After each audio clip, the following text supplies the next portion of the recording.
Magandang hapon. Pag-usapan natin yung galit ni Marcolita kay Vice Ganda. Ay, si Vice Ganda ay tinira ni Marcolita, Senator Marcolita, na nag-endorso ng online gambling. Although yung kanyang online gambling na in-endorso ay legal naman dahil may lisensya. Pero tanggalin mong lisensya, anong pinagkaiba niyan? Kaysa online gambling na ini-endorso nung mga vlogger na natanggalan na ng ah, kanilang channel at saka kanilang page nang dahil lamang sa pag-endorso ng mga online gaming din na nagkataon na hindi lisensyado. Ano pagkakaiba niyan? Pero in the meantime, pagbigyan natin yung sinabi ng puna ni Marcolita sa hearing sa Senate hearing ito ng Games and Amusement Board na pinangunguluhan ni Erwin Tulfo. Ito po siya.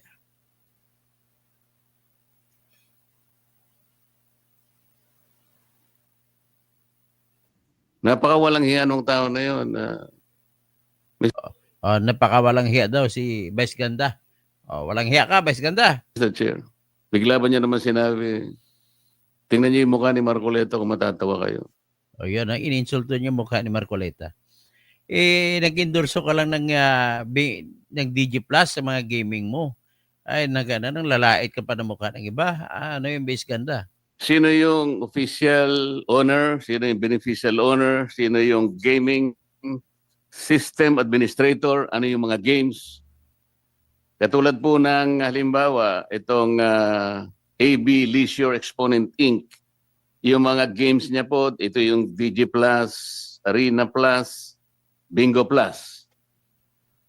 Ito po yata yung nag-sponsor nung isang concert na ngayon lang, pati po ako ay kanyang idinawit. Okay, kita mo. Ano ang kaibahan kung pag-usapan natin moralidad? Sa mga online gaming na mga istruktura na yan, na binigyan ng pagkor ng lisensya, pero yung iba ay hindi.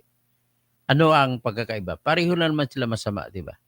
Pakinggan natin si Marcolita pa rin ulit. Nagpapatawa po siya. Nakita niya yung dating Senador Grace po na nagtatawa. Okay, papatawa. Tapos natatawa si dating Senator Grace po. Natawa po at siguro naging successful siya.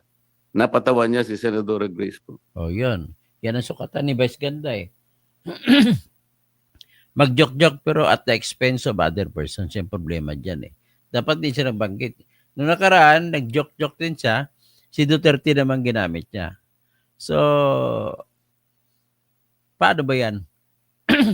Can we forgive that kind of jokes? He or she can do some other kinds of things that will bring about laughter, pero mukhang asiwa ata nagagamit ka ng ibang tao. Bigla ba niya naman sinabi, tingnan niyo yung mukha ni Marcoleta kung matatawa kayo. Yun. Insulto yun. Napakawalang hiya nung tao na yun, Mr. Chair. Insulto yung ginawa ni Vice Ganda. Bakit ganunin mo yung tao? Alam mo, lahat ng tao, Vice Ganda, pati ikaw, lahat tayo ay may binibigay na mukha ng Diyos. Wala tayong karapatang pumili kung magiging gwapo, gwapa, o kung magkaroon tayo ng buhok na later on magiging kalbo ka, o kung ano man, yan po lahat ay bigay ng Diyos. Kasalanan ba naman namin yan na mayroon kaming depekto na gano'n? Hindi ba deserve namin na tulungan nyo kami na may makakulangan? Kagaya sa akin, kulang ako ng buhok. So kung lalaitin mo ako na gano'n, mukhang hindi naman maganda. Hindi ka nga nilalait, 'di ba? May kahinaan ka rin. Ayaw ko lang sabihin ko anong kahinaan mo. Basta ang gusto ko lang sabihin, ipunto ko lang, siguro nung pananganak ka, gusto mo ang naging natural mo ay magiging totoong lalaki ka. Pero hindi po nangyari na gano'n. So, well, just to remind to you that you do not have the exact license to destroy the face of the ugly like me. Mr. Or Miss Vice Ganda? Ayaw ko na pong Patuksinse. Ang nag-sponsor po yung DG Plus. Kaya po lumalaki po eh. Gumagamit po sila ng mga ganong klaseng mga sikat na mga tao. So, alam ko po malaking pag-uusap ito, Mr. Chair. At alam ko, I think the PAGCOR and the DICT will be struggling to reinvent themselves kung paano ma-address ito. Halimbawa, mapag-usapan natin total ban. Yan, patay ka. I-total ban na lang yan. Yan pong aking hinihiling. Total ban ng lahat ng klaseng gambling. Wala po talaga may dudulot kagandahan yan. Lahat ng klaseng gambling. Malisensyado man siya o hindi. Itong tiningnan ko, yung mga games niyang DG Plus na yan,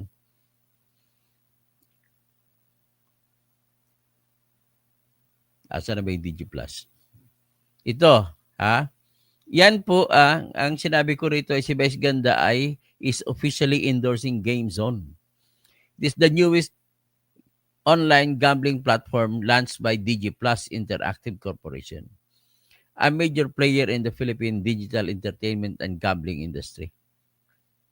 Ano ba yung GameZone? Yung GameZone ay digital gaming platform na nag-aalok sa mga Pilipino ng mga card games kagaya ng Tong Its, Pusoy, Lucky Nine. Pwede ba yan? Ladies and gentlemen, anong pagkakaiba niyan kung sa loob ng casino o sa labas ng casino? Sa loob ng casino, ang alam ko, ni-restrict para yung mga kukunti lang ang mga talagang mga addict lang makapunta ron. Dito, sa online, ang nag-imbento ng mga tao na magiging addict sa sugal. Akalain mo Tong Its, Pusoy, tsaka Lucky Nine. Nagpipicture din yan ng live streaming ng player versus player na mode ng halimbawa. So, lalaro ka ng baccarat. O di kaya, kung ano man ang laro, player to player. Ano na yan? Ibig sabihin, gambling na yan. Nasa loob nga lang ng tinatawag na online. Halimbawa, ganito. Pwede kong kalabanin, dalawa lang kami ni Marcolita, maglalaban-laban kami. Or pwede mag-alok na player lang, 4 o 3 na maglalaro ng Tong Its, di ba? O di kaya Pusoy, 4. Hindi, ganon din yan kung kaysa ang actual na trabaho na laro-laro ng Pusoy sa loob ng bahay. Ito ay maraming mga bata ang magkukunwari na matanda na sila at sasali. Kaya ang role ni Vice Ganda dyan, he introduced or she introduced GameZone's first ever brand ambassador. Siyang first ever brand ambassador pala. Ambassador pang tawag.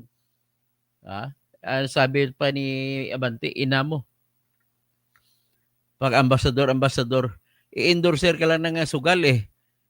It's grand na launch on May 28, 2025 at EDSA Shangri-La.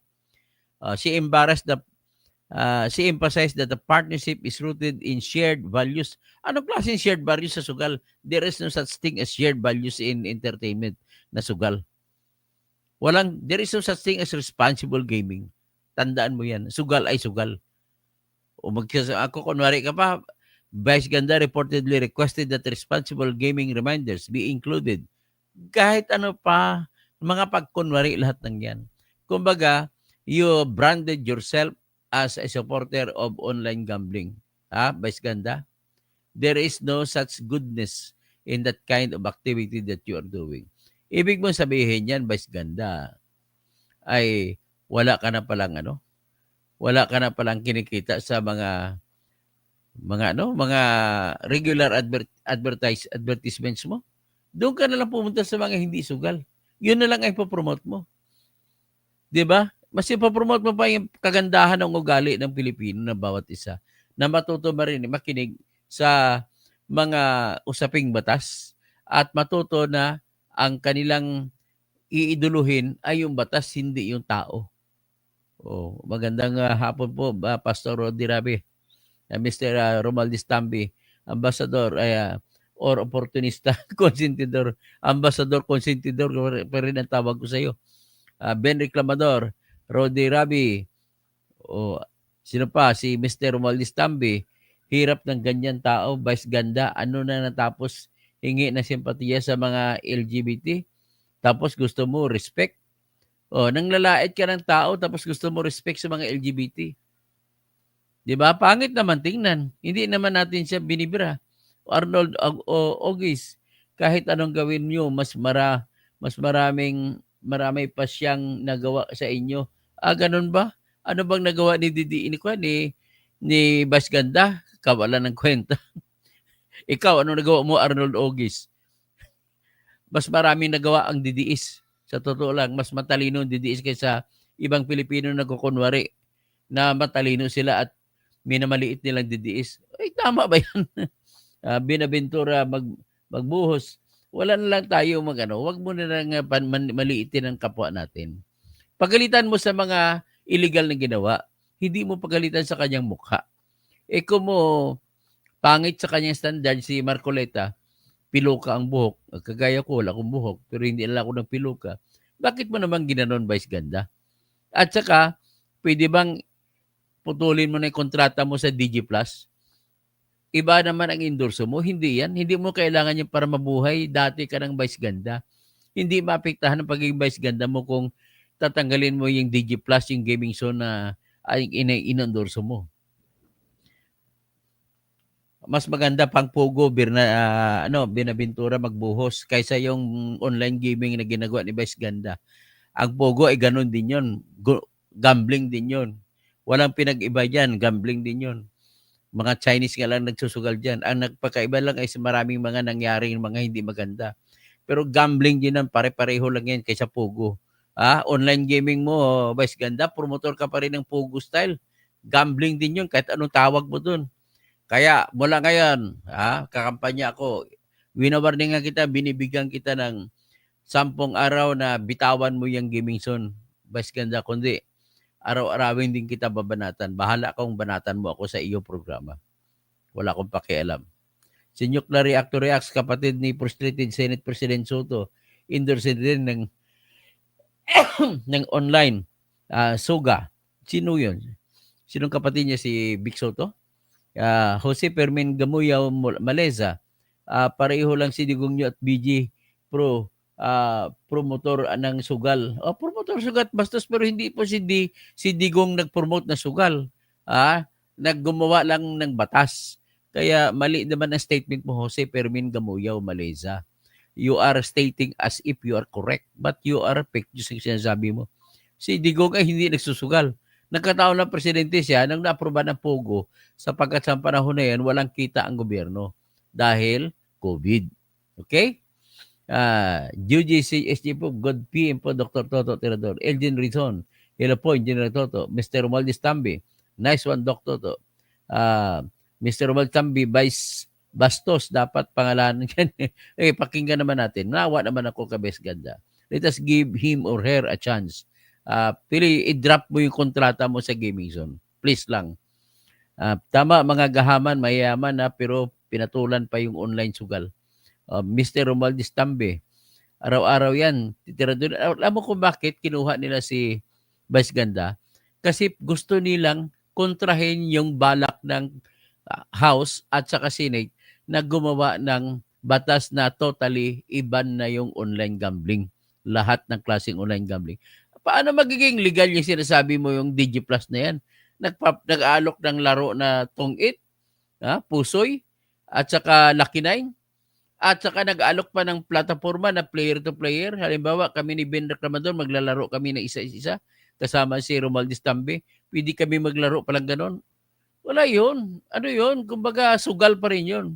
Imbis na tuturuan yung tao na hindi mag-game of chance, maging masipag, ang tinuturo niya magiging tamad kasi aasan lang sa swerte, umalas. Then Birasyon, good afternoon, Sir Toto. Dapat may death penalty dito sa Pinas para sa lahat ng sugal.